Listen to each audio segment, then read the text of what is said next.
Thank you for coming to the Morris Academy Open House today. My name is Sally Irwin, and this is a program sponsored by the Morris Public Library to help celebrate the town's 150th anniversary.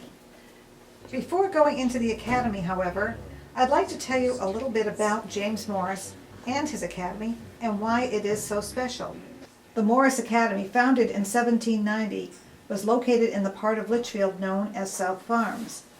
In 1859, South Farms became the town of Morris. The Academy was a pioneer school in coeducation.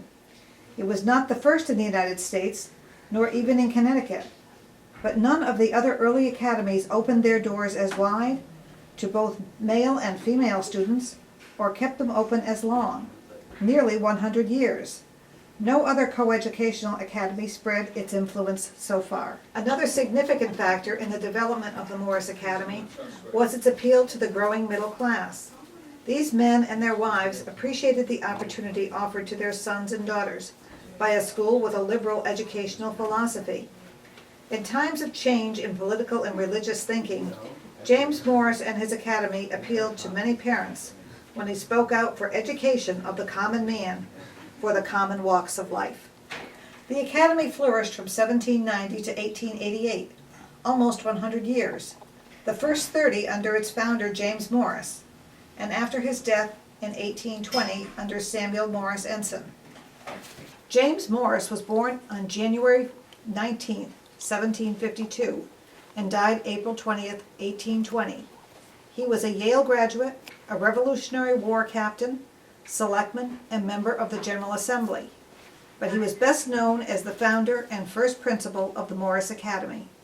A strong believer in coeducation, James Morris taught both boys and girls in the same classroom, with the same lessons, a practice unheard of in those days.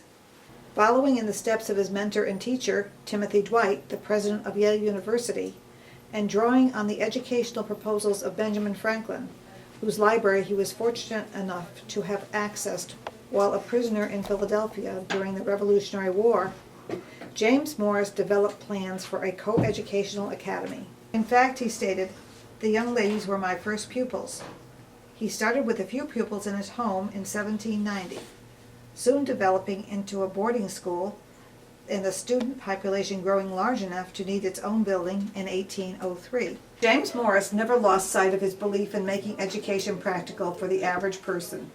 In his farewell address after the winter term of 1802, he emphasized, "I have endeavored to afford you that kind of instruction that will best conduce to real usefulness in the common walks of life."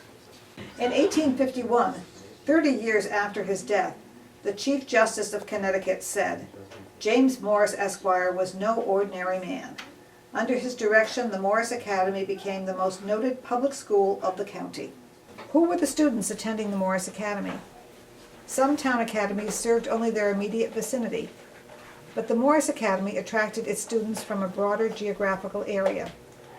The school's reputation spread from town to town, mostly by word of mouth. Ministers passed the word along. Former classmates of James Morris from Yale, or fellow officers of the Revolution who visited him, carried back good reports. Satisfied parents and loyal students went home and told their friends and relatives. On the average, about 30% of the students came from the immediate area, about 50% from other towns in Connecticut, and the rest from other states and a few foreign countries. In the lists that have survived, 63 towns in Connecticut are represented, 14 other states, and 9 foreign countries. They came to the Morris Academy not only for education, but because of its reputation as a family institution. From 1803 to 1812, the records show that the Morris Academy was a continually expanding institution, with an average of 50 to 75 students at any time. The number of scholars constantly fluctuated, not only from one quarter to another, but from week to week, even from day to day. Although the Morris Academy, like other academies, offered a wide course of study, there was no required number of books to be read, no written examinations, no certificates or diplomas granted until very much later. The Morris Academy accounts list the same books used by the students over and over again: Murray's Grammar and Exercise Book, at 1 shilling 6 pence each. Pike's Arithmetic at 5 shillings. Morse's Geography, 6 shillings. Occasionally other titles were added to the book order.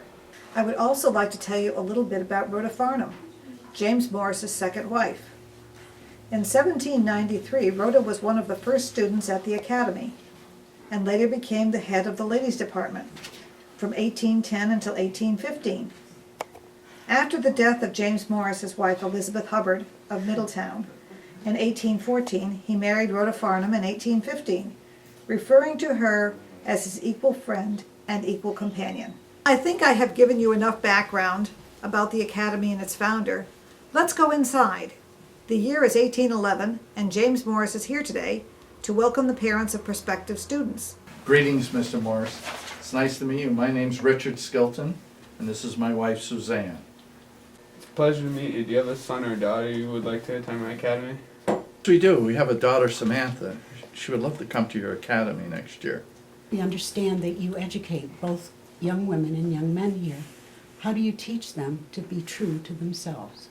Well, for the young ladies, we teach bowing and curtsying, and we also teach them to read and to write and geography and everything you would like them to be educated about for the future.